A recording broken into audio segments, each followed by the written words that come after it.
आज मैं आप सबको आईबीएस के कुछ मेन पॉइंट्स के बारे में बताने जा रहा हूं, जो आप घर बैठे ही चेक करके पता लगा पाएंगे कि आपके आंतों में सूजन कितना है, आपको कॉन्स्टिपेशन है या छोटी आंत में आपको इन्फेक्शन या इन्फ्लामेशन है, या आपके पेट के अंदर हाइड्रोक्लोरिक एसिड कम है, या फिर आपको जो डिसेंडिंग कॉलोन होती है, सिग्मोइड कॉलोन होती है, वहाँ पे आपको दर्द है या नहीं है, सूजन है कितना है, वो सारी चीज़ें आप चेक कर सकते हैं। ठीक है, तो ये जो मैंने आपको यहाँ पर पिक्चर ड्रॉ किया है, ये हमारे न्यूरोथेरेपी के पॉइंट्स हैं।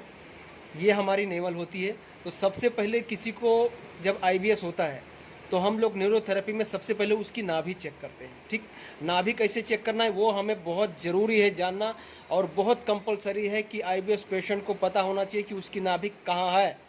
बहुत ज़रूरी है, बहुत ज़रूरी, समझ गए। तो ये जो नाभि है, सबसे पहले इस तरह से 3 अंगुल आपको रखना है, बिल्कुल बराबर होना चाहिए। फिर बीच में आपको इस तरह से प्रेस करना है। ठीक, अब आपको अंदर से इस तरह से आपको धड़कन महसूस होगा। अगर वो धड़कन आपको यहाँ पे बिल्कुल बीचों बीच में आ रही है तो आपकी नाभि बिल्कुल सही है, सेट है। और अगर जो धड़कन है वो थोड़ी ऊपर की तरफ यहाँ लेफ़्ट साइड में अगर सुनाई देती है, या अंदर से इस तरह से धड़कन हो रहा है, तो इसका मतलब क्या है कि आपकी नाभि ऊपर लेफ़्ट की तरफ खिसकी हुई है। और ज़्यादातर जो आईबीएस के पेशेंट हैं उनकी नाभि ऊपर लेफ़्ट की तरफ रहती है। यानी ये जो मैंने आई के और सी के बीच में जो पॉइंट बिंदी मैंने रखी है, इसी बिंदु पर आपकी नाभि जो है अंदर से इस तरह से धड़कती हुई रहती है। हाँ, किसी किसी जैसे कोई ज़्यादा रनिंग कर देगा या ज़्यादा दौड़ने धूपने का काम कर देगा, फिर उसकी नाभि जो है यहाँ ओ तक भी आ जाती है। अगर ओ तक आपकी नाभि आ गई, यहाँ पे धड़कन होने लगा आपके पेट में, तो समझ लेना कि आपको घबराहट, एंजाइटी बहुत खतरनाक तरीके से बढ़ जाएगा। ठीक है, तो अब बात करते हैं पॉइंट्स का कि कैसे चेक करेंगे आपके आंतों में सूजन है। तो सबसे पहला जो पॉइंट है चेक करने का कि नाभि के लेफ्ट साइड में जो एम का पॉइंट है, यहाँ पर आपको अपने हाथों से इस तरह से चेक करना है। ठीक, दबाना है, इस तरह से आपको दबाना है। अंदर से आपको भयंकर चुभन होगा, दर्द होगा, तो समझ जाना कि आपके आंतों में सूजन है। और जिनको एम के पॉइंट में दर्द होता है, ऐसे पेशेंट को चिकना चिकना बहुत ज़्यादा लैटरिंग होता है, उनको आँव आता रहता है। ठीक है, कमजोरी उनको होती चली जाती है, शरीर में खाया पिया लगता बिल्कुल भी नहीं है। ठीक है, बहुत ज़्यादा कंडीशन ख़राब हो जाता है। दूसरा, यहाँ से पता चलेगा आपको कि आपके आंतों में सूजन है। ठीक, अब जो सी वाला पॉइंट है, ये हमारे जो ट्रांसवर्स कॉलोन और डिसेंडिंग कॉलोन का जो जॉइंट होता है, यानी जहाँ पर हमारी आंत नीचे की तरफ मुड़ती है, वो पॉइंट को हम लोग कहते हैं कॉन्स्टिपेशन, यानी सी का पॉइंट। अगर नाभि के लेफ्ट ऊपर यहाँ पे कॉर्नर पे अगर सी के पॉइंट पे आपको दबाने पे चुभता है, दर्द होता है, तो वो इंडिकेट करता है कि आपको सीवियर कॉन्स्टिपेशन है, वहाँ पे बहुत गंदा मल जमा है।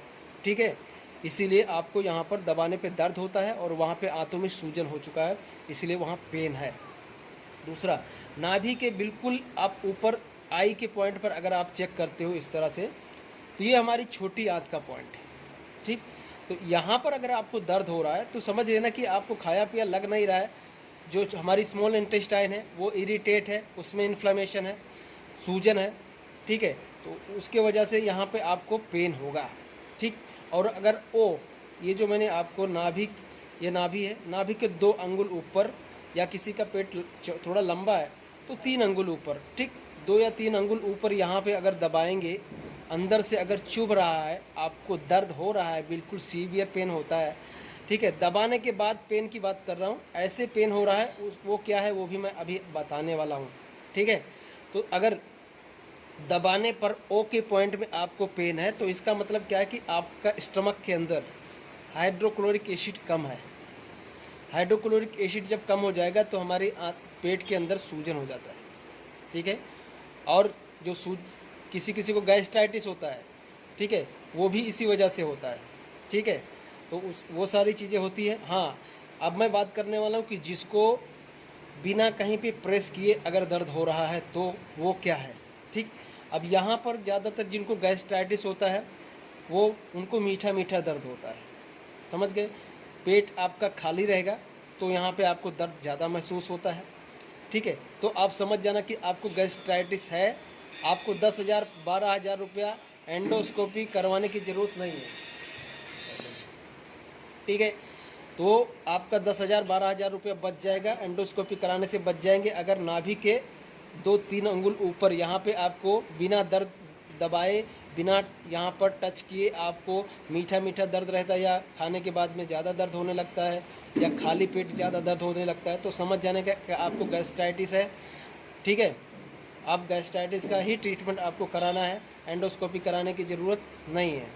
दूसरी बात आपको ये भी बता देता हूँ, एलोपैथी में, होम्योपैथी में, आयुर्वेदिक में कहीं भी आपको गैस्ट्राइटिस का इलाज मिलने वाला नहीं है। दूसरा, नाभि के लेफ्ट में अगर बिना दबाए, बिना टच किए आपको पेन रहता है, तो समझ लीजिए कि आपको कोलाइटिस है। बड़ी आंत के अंदर अगर आपको कोलाइटिस हो जाएगा, छाले पड़ जाएंगे, सूजन हो जाएगा, तब आपको नाभि के लेफ्ट में, और ये जो हमने LT ओवरी यानी लेफ्ट ओवरी के पॉइंट में आपको यहाँ पे दर्द होगा, ठीक है। तो ऐसे पेशेंट जिनको कॉन्स्टिपेशन रहता है उनको भी इस एरिया में पेन रहता है, लेफ्ट ओवरी वाले पॉइंट में पेन रहता है, ठीक है। तो ये हो गया हमारा बिल्कुल जो सिग्मोइड कोलन होती है, जहाँ पे स्टूल सुबह में इकट्ठा होता है, वो वाला पॉइंट है। अगर आपको पाइल्स की तकलीफ़ है, या इंटरनल पाइल्स बोलते हैं, वो अगर है तो भी यहाँ पे थोड़ा बहुत आपको दुखता है, ठीक है, वो चीज़ होती है। अब मैं बात कर रहा हूँ WD, ये वाइट डिस्चार्ज इसका नाम है, लेडीज़ के नाम से बनाया गया है ये, लेकिन ये हमारे जो नाभि के नीचे का जितना भी एरिया है आपका, ठीक है, उस एरिया को स्टिमुलेट करता है। यानी किसी को धात गिरने लगता है, नाइट फॉल हो जाता है, पेशाब रुक रुक के आता है, तो ऐसे पेशेंट को है ना यहाँ पे दबाने पर, नाभि के नीचे दबाने पर पेन होता है यहाँ पे, ठीक है। तो ये भी आपका कंडीशन ये है कि आपको नले पड़े हैं, ठीक है। अगर आपके आंतें सिकुड़ गई हैं तो फिर यहाँ भी आपको थोड़ा टाइट हो जाएगा पत्थर जैसा, ठीक है। तो समझ लेना कि आपको नले पड़े हैं, तो उसके वजह से ही आपको नाइट फॉल हो रहा है, ठीक। दूसरा, राइट ओवरी की बात कर रहे हैं। ये राइट ओवरी हमारा राइट साइड का जो भी है, हमारा असेंडिंग कॉलन जहाँ से शुरू होता है, बड़ी आंत जहाँ से शुरू होती है, उस एरिया को स्टिमुलेट करता है। और जो लीवर है, ये हमारे लीवर को इंडिकेट करता है कि लीवर के अंदर कोई प्रॉब्लम है या नहीं। कई बार हमने देखा है कि जिनको सीवियर कॉन्स्टिपेशन है, स्टूल बहुत हार्ड आता है, या 4 दिन 5 दिन तक, 3 दिन तक उनको टॉयलेट ही नहीं होता, लैट्रिन नहीं होती, तो उनको इस एरिया में बहुत ज़्यादा भयंकर पेन होता है। ऐसे पेशेंट को अगर किसी के सामने बात करते हैं तो उनके मुंह से बास बहुत आता है, मतलब दुर्गंध बहुत आती है, ठीक है। ये भी एक सिम्टम्स होता है कि आपको पेट साफ नहीं हो रहा है, इसके वजह से आपको मुंह से दुर्गंध बहुत आती है, ठीक है। तो ये जो मेन पॉइंट्स थे ये मैंने आपको बता दिए। हम लोग न्यूरोथेरेपी में क्या करते हैं कि जितने भी पॉइंट्स बताए, इन पॉइंट्स को स्टिमुलेट किया जाता है। यानी कि जो पेट है, छोटी आंत है, नाभि है, कोलोन हमारा बड़ी आंत है, फिर ये डिसेंडिंग कोलोन का एरिया है, लेफ्ट ओवरी का, ठीक है, WD का पॉइंट, जितने भी एरिया इसके अंदर जितने भी ऑर्गन आते हैं, ठीक है। अब मैं आपको बता रहा हूँ, इसके अंदर जितने भी ऑर्गन आते हैं सभी को स्टिमुलेट किया जाएगा, तभी आपका IBS ठीक होगा, समझ गए। सभी के अंदर ब्लड सर्कुलेशन बढ़ाना पड़ेगा, क्योंकि कई सालों से, कई महीनों से आपकी नाभि ऊपर की तरफ खिसकी हुई थी, और अगर नाभि ऊपर की तरफ रहेगी तो अंदर के जितने भी ऑर्गन्स हैं उनका फंक्शन हो जाता है स्लो। अब स्लो हो जाएगा तो धीरे धीरे ब्लड सर्कुलेशन यहाँ पर अच्छा नहीं रहता है, और उसी ब्लड सर्कुलेशन को बढ़ाकर वहाँ पर सूजन ठीक किया जाता है, उसको नॉर्मल आप फॉर्म में किया जाता है, वापस रिफंक्शन उसका किया जाता है, ठीक है, तब जाके आपका IBS ठीक होता है, ठीक है। तो ये सारे प्रोसेस में हमें समय लगता है, ठीक। अब ये नाभि भी सेट करने का फॉर्मूला लगाना पड़ेगा। इस जगह पे अगर पेन हो रहा है या ओ में पेन हो रहा है, तो ऐसे लोगों को अनपचा टॉयलेट भी आता रहता है, ऐसा लगेगा कि जो खाया था कच्चा कच्चा ही निकल रहा है, ठीक है। तो ये सारे कंडीशंस हमें फॉर्मूले में ऐड करने पड़ते हैं, ठीक है, तभी जाके आपका IBS ठीक होता है। 1 से सवा घंटा हमें एक थेरेपी देने में लगता है, सिर्फ और सिर्फ यहाँ पे ही काम करने के लिए, ठीक है दोस्त। तो ये सारी चीज़ें होती हैं। आई होप कि आपको ये समझ में आएगा जो मैंने बनाया वीडियो, ठीक है दोस्त। वीडियो पसंद आए तो लाइक करो और चैनल को सब्सक्राइब करो मेरे भाई, क्योंकि मेरा जितना भी वीडियो है, जितने फीडबैक है, जितना काम है, 110% मैं 110 तो नहीं बोल सकता, क्योंकि कुछ लोग कमर दर्द, घुटने दर्द, माइग्रेन वाले भी आते हैं।